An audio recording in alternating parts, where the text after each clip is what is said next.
Good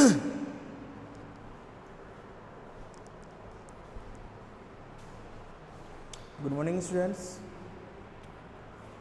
Mehta college की online classes में आपका स्वागत है। आज हम ज्योग्राफी में बीए थर्ड ईयर जो हमारी क्लास है, बीए थर्ड ईयर और एमए फाइनल की जो क्लासेस हैं उनके लिए जो भारत के औद्योगिक प्रदेश हैं उसका जो टॉपिक था वो हमारा चल रहा था। उस टॉपिक की अगर हम बात करें तो उस टॉपिक में हमारे 2 औद्योगिक प्रदेश पूरे हो चुके थे, मुंबई औद्योगिक प्रदेश और दूसरा जो था हमारा हुगली औद्योगिक प्रदेश। आज जो हमारा चलेगा वो चलेगा बेंगलुरु तमिलनाडु औद्योगिक प्रदेश। ठीक है, मैप में भी हमने इसके बारे में बात की थी कि हमारे भारत में जो है मुख्य रूप से 8 प्रकार के जो औद्योगिक प्रदेश है वो देखने को मिलते हैं। तो इन्हीं 8 में से 2 हमने पूरे कर लिए थे। अब 2 के बाद में जो है हमारे अगले जो औद्योगिक प्रदेश आते हैं वो आपका आता है बेंगलुरु औद्योगिक प्रदेश या बेंगलुरु तमिलनाडु औद्योगिक प्रदेश। ठीक है, तो इसके बारे में हम आज बात करेंगे। ठीक है, तो बेंगलुरु तमिलनाडु औद्योगिक प्रदेश भारत का सबसे संपन्न, जिसको बोलेंगे ना संपन्न, टेक्नोलॉजी के मामले में, तकनीकी के मामले में या तकनीकी के परोक्ष के रूप में अगर हम बात करें तो सर्वाधिक उन्नतशील जो औद्योगिक प्रदेश आपका आता है वो बेंगलुरु तमिलनाडु औद्योगिक प्रदेश आता है, क्योंकि यहाँ पर जो है तकनीकी संपन्न औद्योगिक इकाइयाँ अधिक मात्रा में स्थापित की गई है। कौन सी? तकनीकी आधारित। उससे पहले हमने सूती वस्त्र उद्योग के बारे में बात की, पेट्रो रसायन उद्योगों के बारे में बात की जो कि आपके मुंबई औद्योगिक प्रदेश में देखने को मिलता है। इसके अलावा जूट उद्योग वगैरह जो आपके हुगली नदी के या हुगली औद्योगिक प्रदेश के पास में देखने को मिलते हैं। आज जो हम बात करने वाले हैं वो करने वाले हैं हमारे इंजीनियरिंग उद्योगों के बारे में जो कि आपके बेंगलुरु तमिलनाडु औद्योगिक प्रदेश में देखने को मिलते हैं। ठीक है, तो सबसे पहले देखते हैं कि इसका जो विस्तार है, आपके बेंगलुरु तमिलनाडु औद्योगिक प्रदेश का जो विस्तार है वो कहाँ से कहाँ तक देखने को मिलता है। विस्तार देखो, जैसे कि नाम से ही पता चल रहा है, बेंगलुरु जो कि आपके कर्नाटका में आता है और तमिलनाडु राज्य है। ठीक है, तो कर्नाटक और विस्तार जो है कर्नाटक एवं तमिलनाडु राज्य में देखने को मिलता है। कहाँ देखने को मिलता है? तमिलनाडु राज्य में। तो इसका विस्तार हो गया तमिलनाडु से लेकर कर्नाटक से लेकर तमिलनाडु राज्य में जो देखने को मिलता है। जो हमने मैप बनाया था उस मैप में हमने ऐसे प्रदर्शित किया था। ठीक है,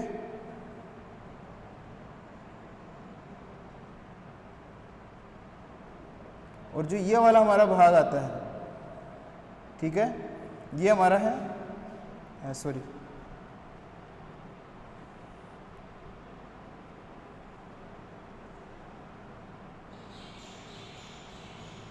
ये जो हमारा आता है वो आता है हमारा बेंगलुरु तमिलनाडु औद्योगिक प्रदेश। ठीक है, तो ये जो है हमारे कर्नाटक में और तमिलनाडु राज्यों में हमको देखने को मिलता है। कौन सा? बेंगलुरु तमिलनाडु औद्योगिक प्रदेश। इस प्रदेश की विशेषता क्या है कि 1960 तक इस औद्योगिक प्रदेश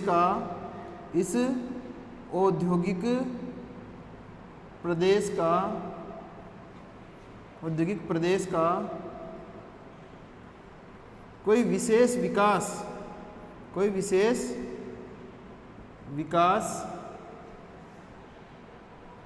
देखने को नहीं मिलता। 1960 तक विशेष विकास देखने को नहीं मिलता, वो भी लिख देता हूँ मैं साथ में, देखने को नहीं मिलता।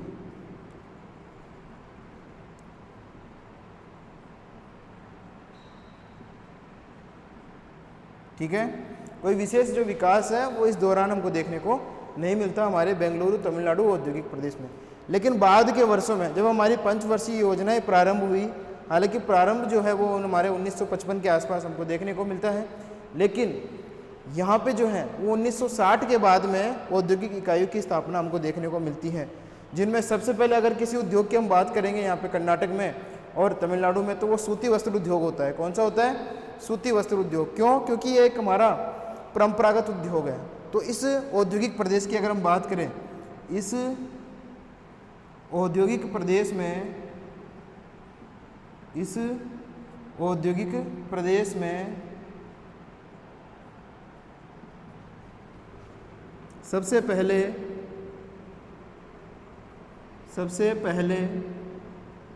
सूती वस्त्र उद्योग का विकास हुआ। किसका विकास हुआ? सूती वस्त्र उद्योग का। जैसे कि महाराष्ट्र में देखने को मिलता है, वहाँ पर भी सूती वस्त्र उद्योग का जो विकास है सबसे पहले देखने को मिला था। उसी के अनुरूप जो सूती वस्त्र उद्योग का विकास है वो भी यहाँ पे देखने को मिलता है। क्यों? क्योंकि यहाँ पर अनुकूल जलवायु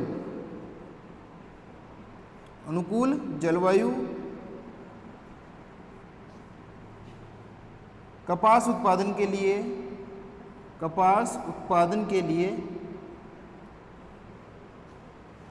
लिए मौजूद है। ठीक है, तो ये तो यहाँ पे सूती वस्त्र उद्योग को विकसित करने में प्रमुख आपकी दशा है या जलवायु दशाएं हैं वो देखने को मिलती है कपास उत्पादन के लिए। और कपास पे ही आपका कौन सा उद्योग उदाहरित है? हमारा सूती वस्त्र उद्योग। कौन सा है? सूती वस्त्र उद्योग। अब जब सूती वस्त्र उद्योग की यहाँ पे स्थापना हो रही है या हो चुकी है, और उसके बाद में सूती वस्त्र उद्योग के बाद में यहाँ पर कई प्रकार के अभियांत्रिकी उद्योग, जिन्हें हम इंजीनियरिंग उद्योग की श्रेणी में रखते हैं। कौन सी श्रेणी में रखते हैं? इंजीनियरिंग उद्योग की श्रेणी में हम उनको रखते हैं।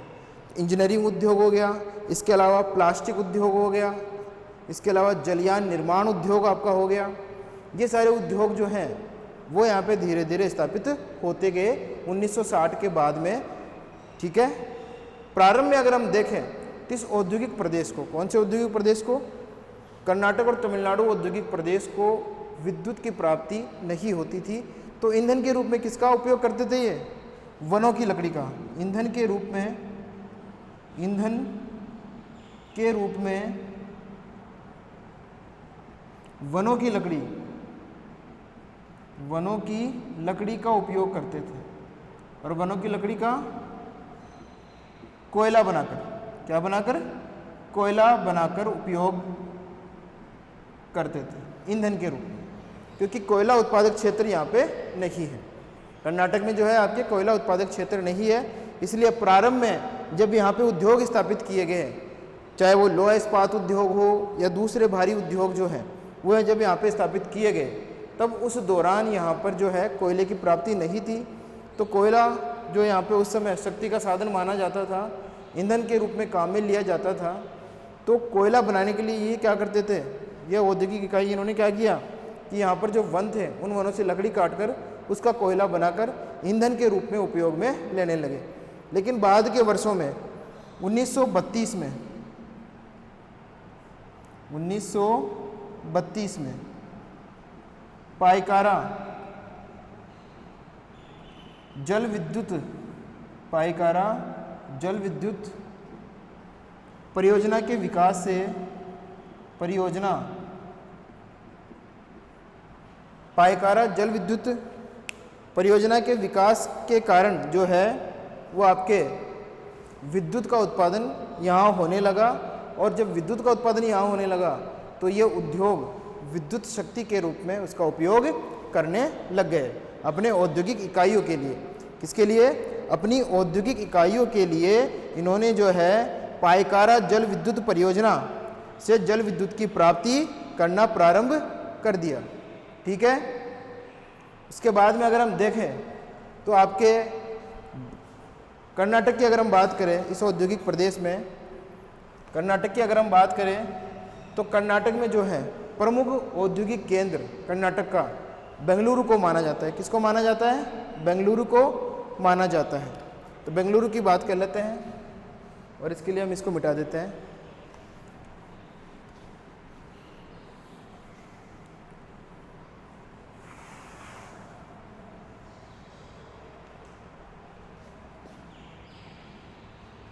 कर्नाटक औद्योगिक प्रदेश का प्रमुख केंद्र बेंगलुरु को माना जाता है। प्रमुख केंद्र किसे माना जाता है? बेंगलुरु को माना जाता है प्रमुख केंद्र। कौन है? बेंगलुरु।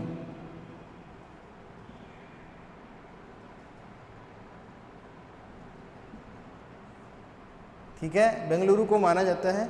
और यहाँ पर अगर हम बेंगलुरु में देखें तो 4 बड़े जो कारखाने हैं या कंपनियां हैं वो यहाँ पे स्थापित की गई है। नंबर 1 हिंदुस्तान वायुयान निर्माण कंपनी।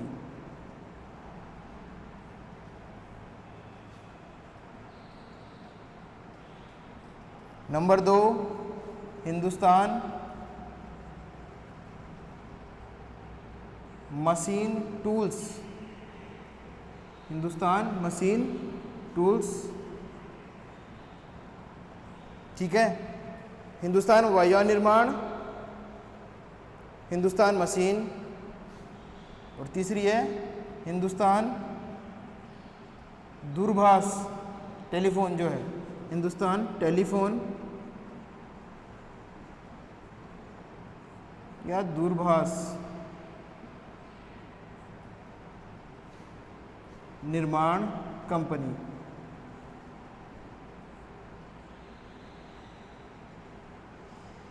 ठीक है, इन तीनों कंपनियों के अलावा यहाँ पे विद्युत के उपकरण भी बनाए जाते हैं। किसके उपकरण बनाए जाते हैं? विद्युत के। तो वो एक और कंपनी आती है विद्युत उपकरण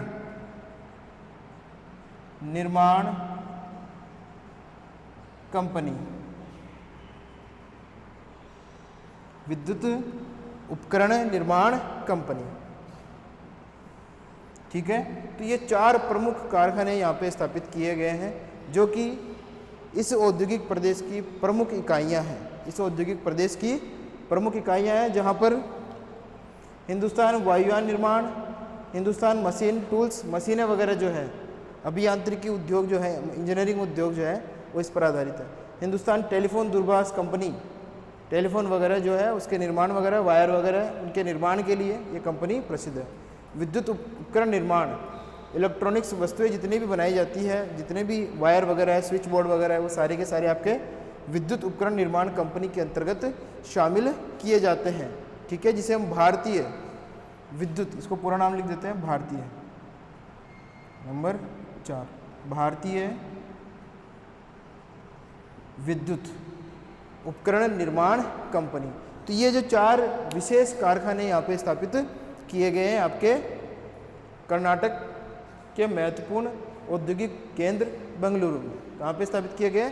बेंगलुरु में। ठीक है, इसके अलावा यहाँ पर जो है चमड़ा उद्योग,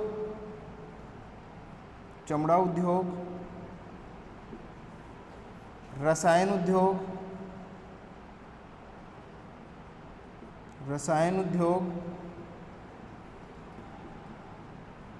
ठीक है, चमड़ा उद्योग, रसायन उद्योग, पेट्रोकेमिकल,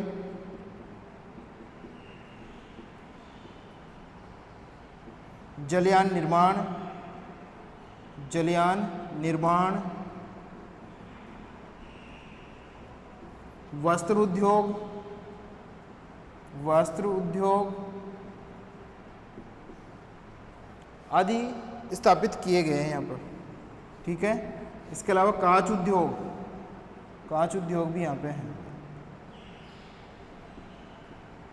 यहाँ पे स्थापित किए गए हैं आपके कर्नाटक औद्योगिक प्रदेश में या कर्नाटक औद्योगिक इकाई में, जो किसके साथ में कनेक्टिविटी रखता है? तमिलनाडु के साथ में। किसके साथ में? तमिलनाडु के साथ में। बेंगलुरु तमिलनाडु औद्योगिक प्रदेश की यहाँ बात हो रही है। ठीक है, अब हम देखते हैं, ये तो हमने कर्नाटक की बात कर ली। किसकी बात कर ली? कर्नाटक की या बेंगलुरु औद्योगिक केंद्र की हमने बात की। अब हम बात कर लेते हैं इसी में तमिलनाडु की। ठीक है, तमिलनाडु का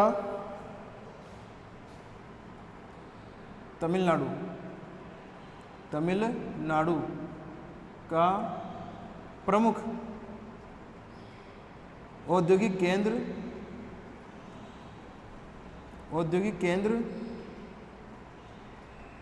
कौन सा है? कोयम्बटूर। कौन सा है? कोयम्बटूर। ठीक है, तो तमिलनाडु का प्रमुख केंद्र या प्रमुख औद्योगिक केंद्र कौन सा हो गया? कोयम्बटूर हो गया। कोयम्बटूर में जो है अनुकूल भौगोलिक दशाएं पाई जाती है कपास उत्पादन के लिए। किसके लिए? कपास उत्पादन के लिए। इसलिए भारत की सर्वाधिक धागा बनाने की मिल है। तो लिख देते हैं इसमें, भारत की सर्वाधिक धागा बनाने की मिलें, धागा बनाने की मिलें, बनाने की मिलें जो हैं वो कहाँ स्थापित की गई है? कोयम्बटूर में। कहाँ पे हैं? कोयम्बटूर। धागा बनाने की, क्या बनाने की? धागा बनाने की मिलें हमारे कोयम्बटूर जिले में स्थापित की गई है, जो कि आपके तमिलनाडु राज्य में अवस्थित है। ठीक है, तमिलनाडु राज्य में कोयम्बटूर जो जिला है वहाँ पर लगभग आपके 200 मिलें कार्य कर रही है वर्तमान में। कितनी मिलें कार्य कर रही है? 200 मिलें, कपड़ा मिलें जो हैं 200 के लगभग यहाँ पे कार्य कर रही है, जिनमें कई छोटी और बड़ी मिलों की स्थापना की गई है कोयम्बटूर में। तो ये कोयम्बटूर जो है वो प्रमुख औद्योगिक केंद्र है आपके तमिलनाडु का। इसीलिए तमिलनाडु में हम कोयम्बटूर को शामिल करते हैं और संपूर्ण बेंगलुरु तमिलनाडु औद्योगिक प्रदेश में बेंगलुरु और कोयम्बटूर प्रमुख औद्योगिक इकाइयां धारण करते हैं। ये तो सूती वस्त्र उद्योग की बात हो गई तमिलनाडु में। इसके अलावा यहाँ पर जो आपके तमिलनाडु में है और दूसरे उद्योग, उनकी हम बात कर लेते हैं। तमिलनाडु में और कौन कौन से उद्योगों की स्थापना की गई है?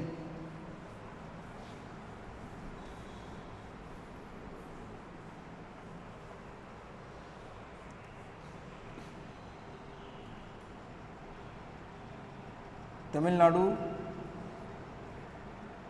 औद्योगिक इकाई में, औद्योगिक इकाइयों में, औद्योगिक इकाइयों में चीनी उद्योग। अगर अब हमने बात की थी चीनी उद्योग में कि भारत का अब जो स्थानांतरण है चीनी उद्योग का वो दक्षिण भारत की तरफ जा रहा है। कहाँ जा रहा है? दक्षिण भारत की तरफ जा रहा है। तो वो आपके तमिलनाडु हो गया, आंध्र प्रदेश हो गया, कर्नाटका हो गया, ये ऐसे प्रदेश हो गए जहाँ पे चीनी उद्योग का जो सांद्रण है वो अब ज़्यादा हो रहा है। क्यों? क्योंकि उत्तर भारत में जो उत्पादन है वो कम होने लग गया है।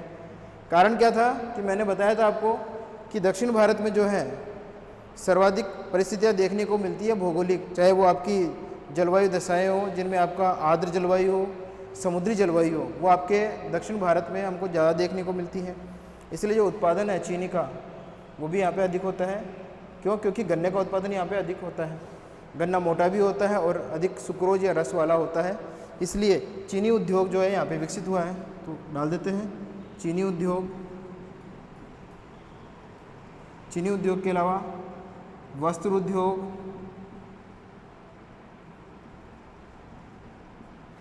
अभियांत्रिकी उद्योग, अभियांत्रिकी, अभियांत्रिकी का मतलब होता है इंजीनियरिंग। क्या होता है?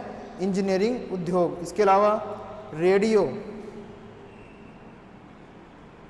रेडियो, ट्रांजिस्टर, ट्रांजिस्टर उद्योग, टेलीविज़न उद्योग,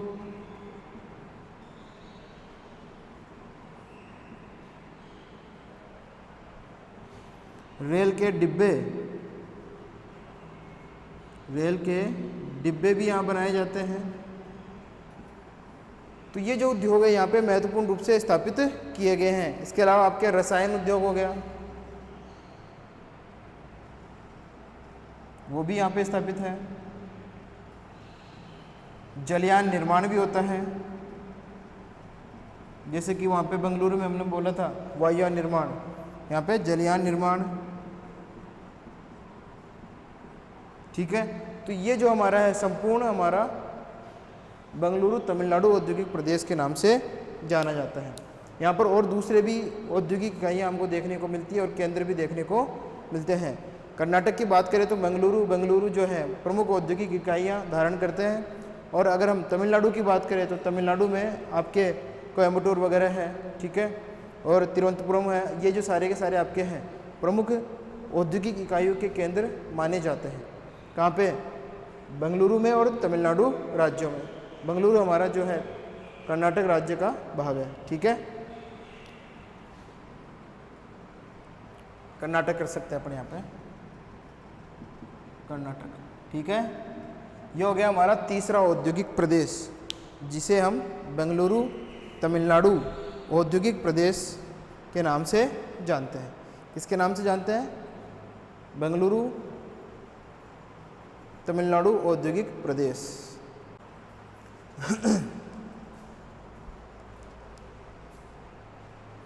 अगला हमारा औद्योगिक प्रदेश आता है गुजरात औद्योगिक प्रदेश, नंबर 4। गुजरात औद्योगिक प्रदेश, गुजरात औद्योगिक प्रदेश, ठीक है। तो गुजरात औद्योगिक प्रदेश की हम बात कर लेते हैं। गुजरात औद्योगिक प्रदेश का विस्तार अगर हम देखें तो पूरे गुजरात प्रदेश में हमको देखने को मिलता है लगभग, ठीक है।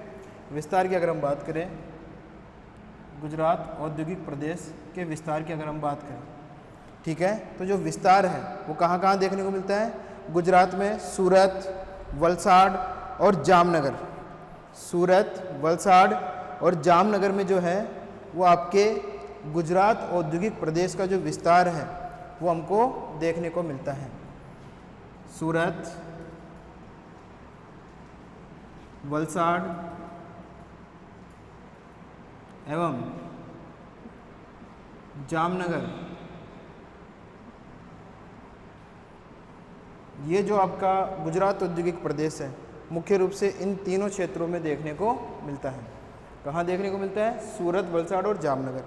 इसके अलावा यहाँ पे जो है अन्य प्रदेश वो भी हमको देखने को मिलते हैं जहाँ पर विभिन्न प्रकार की औद्योगिक इकाइयाँ हैं वो स्थापित की गई है, ठीक है। अगर हम देखें यहाँ पर आपके गुजरात औद्योगिक प्रदेश में आधुनिक उद्योगों की जो शुरुआत है वो कहाँ से कहाँ तक देखने को मिलती है? तो वो 1860 में देखने को मिलती है। कब देखने को मिलती है? गुजरात औद्योगिक प्रदेश में, गुजरात औद्योगिक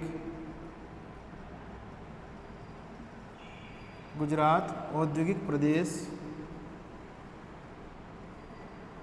की, गुजरात औद्योगिक प्रदेश की आधुनिक, गुजरात औद्योगिक प्रदेश में आधुनिक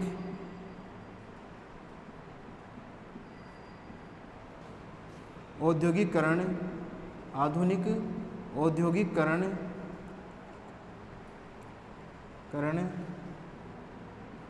1860-61 में माना जाता है। 1860-61 में सूती वस्त्र उद्योग के साथ माना जाता है, के साथ। कारण क्या था? अनुकूल भौगोलिक दशाओं के कारण, अनुकूल दशाओं के कारण।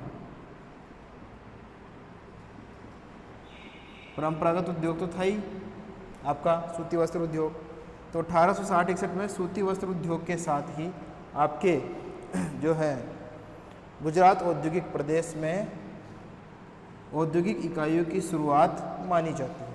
किसकी शुरुआत मानी जाती है? औद्योगिक इकाइयों की शुरुआत मानी जाती है। गुजरात औद्योगिक प्रदेश के प्रमुख केंद्र, गुजरात औद्योगिक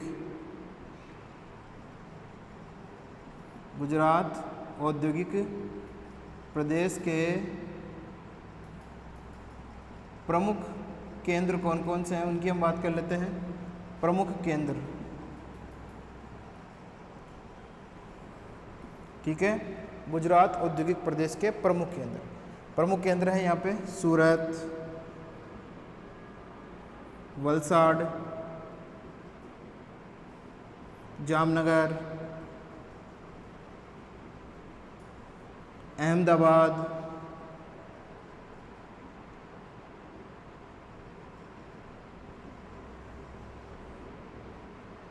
सूरत, वलसाड़, जामनगर, अहमदाबाद, राजकोट,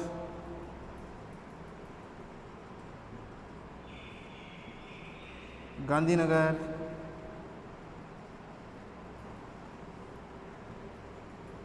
आनंद, डेयरी है ना यहाँ पे सबसे बड़ी आनंद में, अमूल की, आनंद, खेड़ा, ये क्या है आपके गुजरात औद्योगिक प्रदेश के प्रमुख केंद्र हैं। किसके?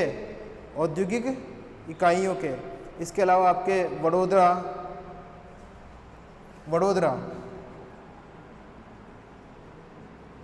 कोयली,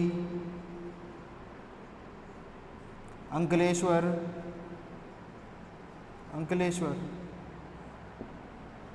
दूसरे महत्वपूर्ण औद्योगिक इकाइयों के केंद्र हैं। राजकोट हो गया, गांधीनगर, आनंद, खेड़ा, वडोदरा, कोयली, अंकलेश्वर, अहमदाबाद, जामनगर, वलसाड, सूरत, ये क्या है आपके गुजरात के प्रमुख औद्योगिक इकाइयों में शामिल किए जाते हैं। ठीक है, अब ये जो केंद्र आपके हैं जैसे सूरत, वलसाड, जामनगर, अहमदाबाद, यहाँ पर जो इकाइयाँ हैं वो कौन सी कार्य कर रही हैं उनकी बात भी कर लेते हैं। प्रमुख औद्योगिक इकाइयाँ हेडिंग डाल देते हैं कि प्रमुख औद्योगिक इकाइयाँ कौन सी हैं। यहाँ पे प्रमुख औद्योगिक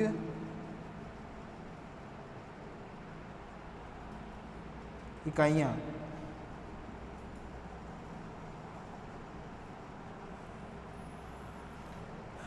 गुजरात औद्योगिक प्रदेश में आपके सूरत, वलसाड, जामनगर, अहमदाबाद, राजकोट, गांधीनगर, आनंद, खेड़ा, वडोदरा, कोयली और अंकलेश्वर में कौन कौन से वो औद्योगिक इकाइयाँ हैं जो स्थापित की गई है उनकी हम बात कर रहे हैं। देखो यहाँ पर जो है मुख्य रूप से तो सूती वस्त्र उद्योग, कौन सा उद्योग?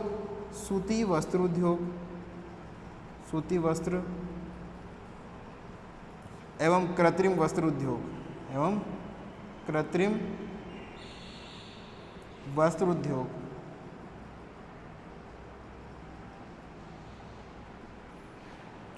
खाद्य प्रसंस्करण उद्योग, प्रसंस्करण उद्योग,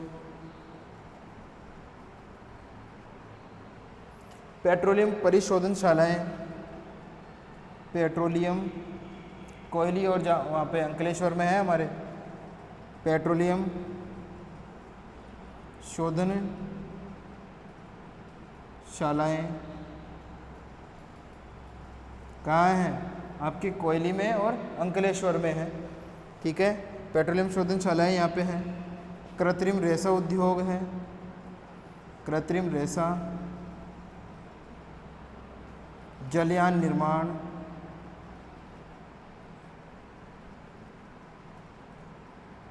डीजल इंजन निर्माण, डीजल इंजन निर्माण, डीजल इंजन निर्माण के अलावा यहाँ पर जो है आपके औषधि निर्माण, दवाइयाँ जो हैं, औषधि निर्माण,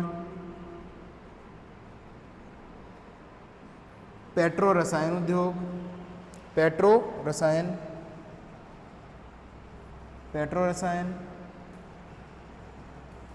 गुजरात में सबसे बड़ी डेयरी है दूध की हमारे भारत में, आनंद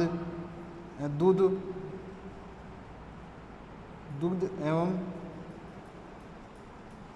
डेयरी उद्योग गुजरात में स्थापित किए गए। हमारे सबसे बड़ी डेयरी है अमूल की, कौन सी है? अमूल की डेयरी। ठीक है, इसके अलावा चीनी उद्योग भी यहाँ पे स्थापित किया गया है, चीनी उद्योग। इसके अलावा चीनी उद्योग के अलावा यहाँ पे है आपके रसायन उर्वरक उद्योग, रसायन उर्वरक आदि का जो निर्माण है, आदि इकाइयाँ यहाँ पे आपके गुजरात औद्योगिक प्रदेश में हमको देखने को मिलती है। ठीक है, जहाँ पर इस प्रकार की जो इकाइयाँ हैं हमारे यहाँ पे कार्य करती हैं। प्रमुख केंद्र आपके ये हो ही गए गुजरात के, जिनमें सूरत, वलसाड, जामनगर, अहमदाबाद, राजकोट, गांधीनगर, आनंद, खेड़ा, वडोदरा, कोयली और अंकलेश्वर को शामिल किया जाता है। और यहाँ पे जो इकाइयाँ स्थापित की गई है उनमें सूती वस्त्र उद्योग, कृत्रिम वस्त्र उद्योग, खाद्य प्रसंस्करण उद्योग, पेट्रोलियम शोधनशालाएँ यहाँ पे स्थापित की गई है, कृत्रिम रेशा उद्योग, जलयान निर्माण, डीजल इंजन निर्माण, औषधि निर्माण और पेट्रो रसायन उद्योग, दुग्ध एवं डेयरी उद्योग, चीनी उद्योग और उर्वरक उद्योग यहाँ पे स्थापित किए गए हैं आपके गुजरात औद्योगिक प्रदेश में। अब गुजरात औद्योगिक प्रदेश के विकास के क्या कारण हैं, हम उसकी बात कर लेते हैं। ठीक है, तो गुजरात औद्योगिक प्रदेश के विकास के कारण, तो विकास के कारण के लिए इसको ऊपर से मिटा देते हैं।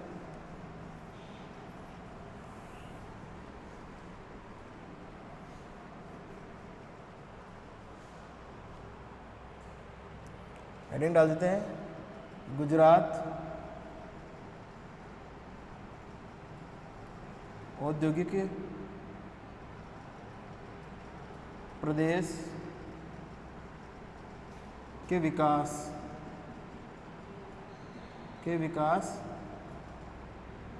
के कारण।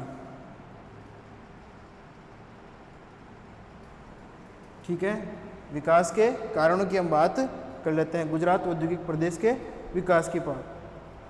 तो देखिए नंबर 1, सबसे पहला कारण क्या है उसकी हम बात कर लेते हैं। गुजरात में क्या है, परंपरागत रूप से कच्चा माल प्राप्त हो जाता है। जितने भी उद्योग हैं, चाहे वो आपके पेट्रो रसायन उद्योग हो, कौन से उद्योग हो, पेट्रो रसायन उद्योग हो, दूध एवं डेयरी उद्योग हो, चीनी उद्योग हो और रसायन उर्वरक हो, औषधि निर्माण हो या पेट्रोलियम शोधनशालाएँ हैं। ठीक है, वो आपके कच्चे माल पर ही आधारित होती है। किस पर आधारित होती है, कच्चे माल पर। तो पहला लिख देते हैं हम कारण, गुजरात में परंपरागत रूप से कच्चा माल आसानी से प्राप्त होता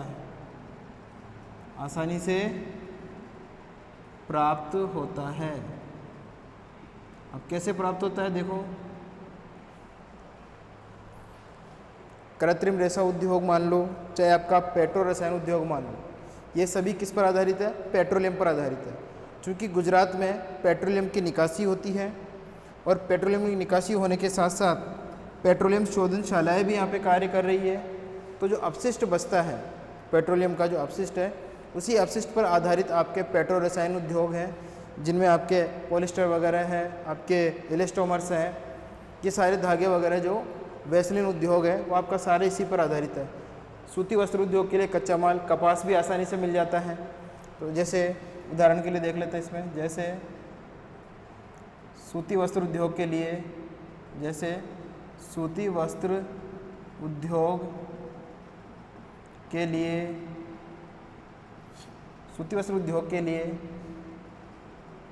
कपास कच्चा माल आसानी से प्राप्त होता है, ठीक है। पहला कारण तो ये हो गया, ठीक है, गुजरात औद्योगिक प्रदेश का।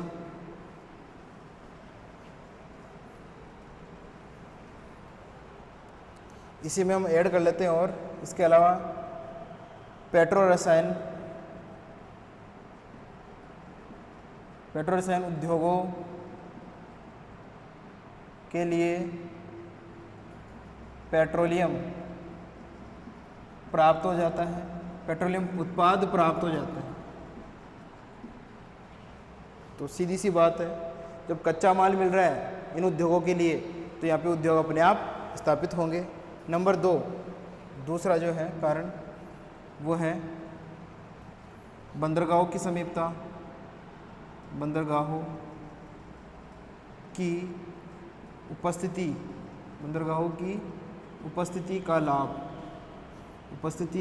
का लाभ जिनसे आयात निर्यात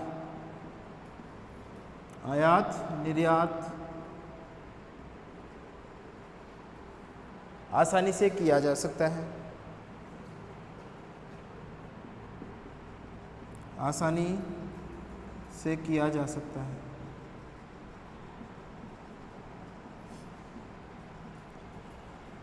और बंदरगाह कौन कौन से हैं यहाँ पे देखो, कांडला बंदरगाह है, कांडला बंदरगाह की समीपता है, कांडला बंदरगाह, मुंबई बंदरगाह भी है, पास में ही है। कांडला बंदरगाह हो गया, मुंबई बंदरगाह हो गया, और एक जवाहरलाल नेहरू बंदरगाह हो गया, जवाहरलाल नेहरू बंदरगाह। तो इनकी उपस्थिति का लाभ प्राप्त है इससे किसे? गुजरात औद्योगिक प्रदेश को। ठीक है। तीसरा आता है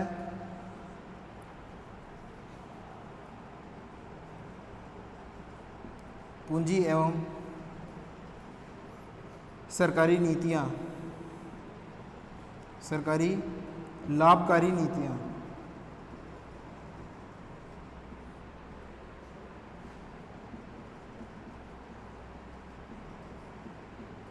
जब ये स्थितियां यहाँ पे देखने को मिलती है तो अपने आप गुजरात औद्योगिक प्रदेश का विकास हमको देखने को मिलता है। इसके अलावा यहाँ पर जो है सस्ते और कुशल, सस्ते एवं कुशल, सस्ते एवं कुशल श्रमिकों की उपलब्धता हो जाती है, श्रमिकों की उपलब्धता हो जाती है, उपलब्धता हो जाती है। उपजाऊ मैदानी प्रदेश की समीपता है, गंगा यमुना दोआब क्षेत्र, उपजाऊ मैदानी प्रदेश, मैदानी भाग, गंगा यमुना, गंगा यमुना दोआब क्षेत्र की निकटता का लाभ, दोआब क्षेत्र की निकटता का लाभ, की निकटता का लाभ हो जाता है। तो यहाँ पे जो उत्पादित किए जाते हैं, चाहे वो आपका कपास हो चाहे गन्ना हो, वो आसानी से इसको कच्चे माल के रूप में प्राप्त हो जाता है। किसे? गुजरात औद्योगिक प्रदेश को। कौन से उद्योग को? गुजरात औद्योगिक प्रदेश को आसानी से प्राप्त हो जाता है। ठीक है। तो ये हो गया आपका गुजरात औद्योगिक प्रदेश का 5वां, ठीक है, कारण। और इसके अलावा जो है यहाँ पर आपके परिवहन की सुविधा भी उपलब्ध हो जाती है। किसकी सुविधा?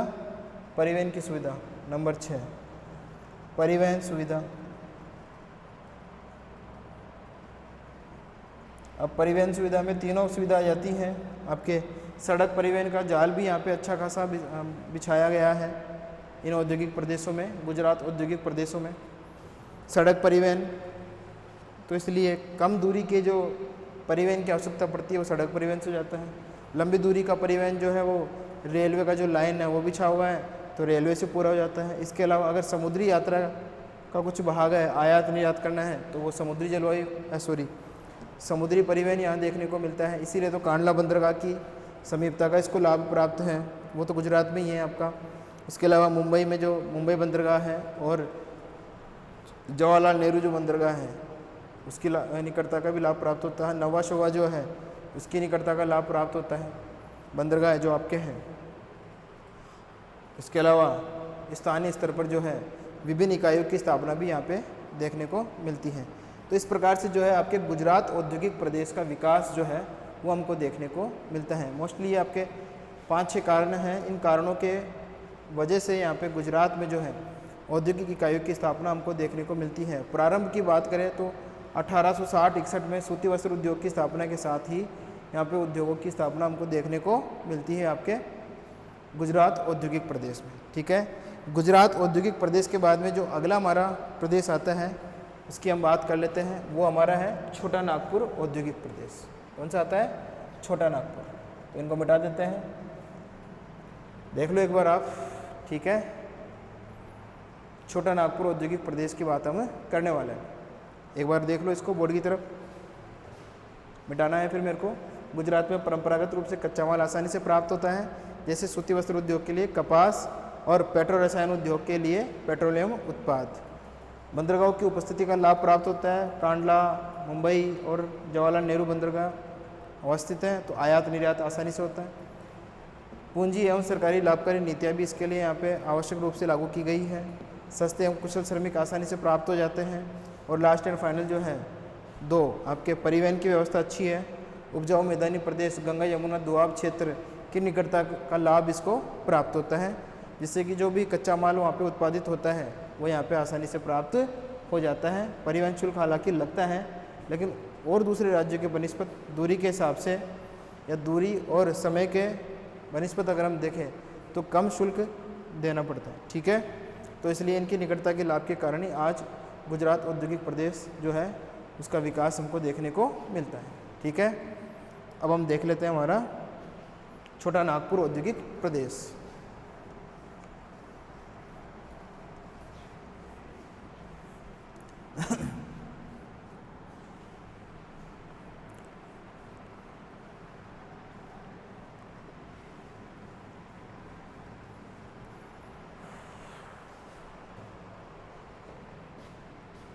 नंबर 5 छोटा नागपुर।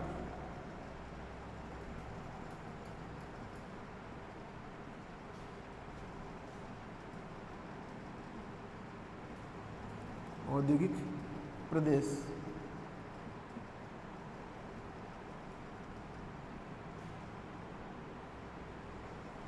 भारत का सबसे ज़्यादा खनिज संपन्न या खनिज संसाधन संपन्न प्रदेश, भारत का सर्वाधिक खनिज संसाधन, इसको बोलते हैं ना भारत का सर्वाधिक खनिज संसाधन, भारत का सर्वाधिक खनिज संसाधन संपन्न औद्योगिक प्रदेश, औद्योगिक प्रदेश जहां खनिजों पर आधारित उद्योग ज़्यादा स्थापित किए गए हैं, जहां पर खनिजों पर आधारित उद्योग जो है वो ज़्यादा स्थापित किए गए हैं, जैसे कि लोहा इस्पात उद्योग लोहा इस्क पर आधारित है। किस पर आधारित है? लोहा इस्क पर आधारित है आपके छोटा नागपुर प्रदेश में। ऐसे ही मैग्नीज का उत्पादन यहाँ पे होता है, तो लोहा इस्क और मैग्नीज को मिलाकर क्या बनाया जाता है? इस्पात तैयार किया जाता है। क्या तैयार किया जाता है? इस्पात यहाँ पे तैयार किया जाता है। इसका जो विस्तार है उसकी हम बात करें तो विस्तार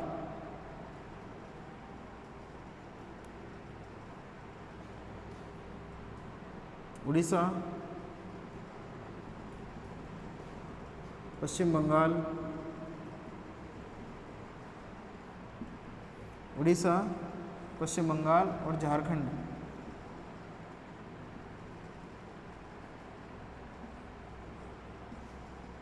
राज्यों में जो है इसका विस्तार हमको मुख्य रूप से देखने को मिलता है आपके छोटा नागपुर औद्योगिक प्रदेश का। कौन से औद्योगिक प्रदेश का? छोटा नागपुर औद्योगिक प्रदेश का। यहाँ पे अगर हम देखें आपके उड़ीसा में, पश्चिम बंगाल में और झारखंड में, तो यहाँ पर जो है भारत के प्रमुख खनिज संसाधन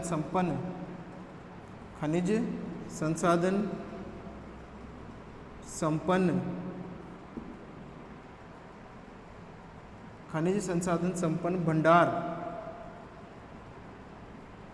पाए गए हैं, जैसे कि आपका कोयला भंडार, लोहा अयस्क भंडार, मैग्नीज भंडार,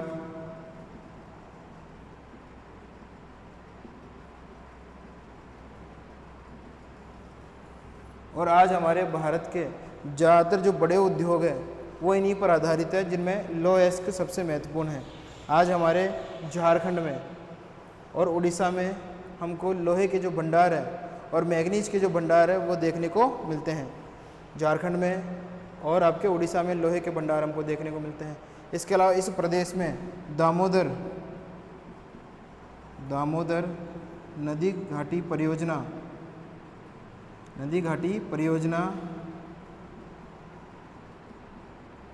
जिसे हम डीवीसी के नाम से जानते हैं, दामोदर वैली कॉरपोरेशन, वो भी चलायमान है और इससे आसानी से इसको जल विद्युत की प्राप्ति जाती है। किसकी प्राप्ति जाती है? जल विद्युत की प्राप्ति इस औद्योगिक प्रदेश को आसानी से हो जाती है। कोयला भंडार प्राप्त होने के कारण, लोएस्क भंडार प्राप्त होने के कारण और मैंगनीज भंडार प्राप्त होने के कारण आज ये औद्योगिक प्रदेश भारत का सर्वाधिक भारी उद्योगों के लिए प्रसिद्ध औद्योगिक प्रदेश है। भारत के जितने भी बड़े उद्योग हैं, भारी उद्योग जिनको हम बोलते हैं, चाहे वो आपके इंजीनियरिंग उद्योग हो, चाहे वो आपके लोहा इस्पात उद्योग हो, सूती वस्त्र उद्योग के लिए जो मशीनें बनती है वो उद्योग हो, वो सारे उद्योग आपके यहाँ स्थापित किए गए हैं। कहाँ स्थापित किए गए हैं? आपके लोएस्क, कोयला भंडार और मैंगनीज भंडार वाले राज्यों में। इसके अलावा यहाँ पे रासायनिक उर्वरक के बड़े बड़े कारखाने भी स्थापित किए गए हैं ना आपके झारखंड में। पश्चिम बंगाल और झारखंड राज्यों से कोयला की प्राप्ति भी होती है, कोयला भंडार रानीगंज और झरिया क्षेत्रों से, रानीगंज और झरिया क्षेत्रों से, रानीगंज एवं झरिया क्षेत्रों से जो है वो कोयले की प्राप्ति यहाँ से आसानी से होती है। इसके अलावा उड़ीसा और झारखंड में लोहे और मैंगनीज के जो भंडार है उनकी प्राप्ति होती है। ये जो एस्क हैं वो आसानी से यहाँ देखने को मिलते हैं। इसलिए जो भारी उद्योग हैं वो यहाँ पे स्थापित किए गए हैं, जिनमें लोहा इस्पात उद्योग महत्वपूर्ण रूप से देखने को मिलता है।